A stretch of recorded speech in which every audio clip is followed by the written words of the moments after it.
Okay folks, this is just a quick video on finishing up your walls, and I've noticed there's a problem basically.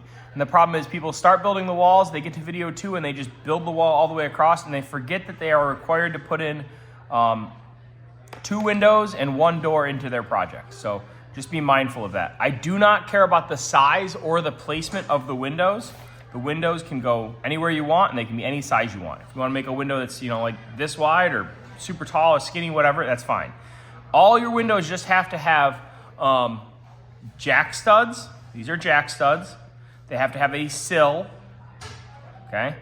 And they have to have a header, okay? So the header is what essentially goes above the window and prevents the house from collapsing down. As you can see here, it is 3 or 4 studs turned on edge.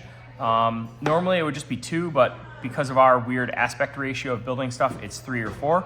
So those are turned on edge and stacked up like that. Jack studs, this is one way of doing jack studs. This is called a split jack. Uses a lot less wood than the old school way of doing it.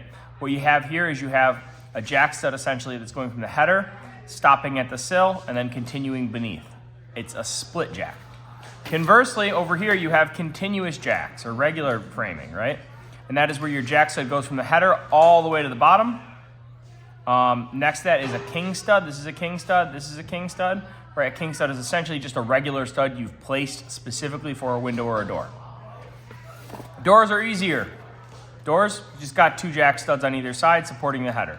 The only thing that's tricky is I want your door to be the correct size. The correct size in the case of a door for your house is, it looks like 2 5/8 wide and 6 inches tall, okay? You can see here I'm left this bottom thing in. Once you get everything all done, we're gonna actually come back through and cut this out with a saw, okay? So just be mindful of that. Additionally, you do have these cripple studs. Cripple studs are just studs that have been cut to support the wall and to continue with the 16-inch on center pattern for your drywall that support either the windowsill or come down and land on the header, okay? Those are very important because they're, again, distributing the load of the house. You got to think about this top surface as trying to collapse all the time.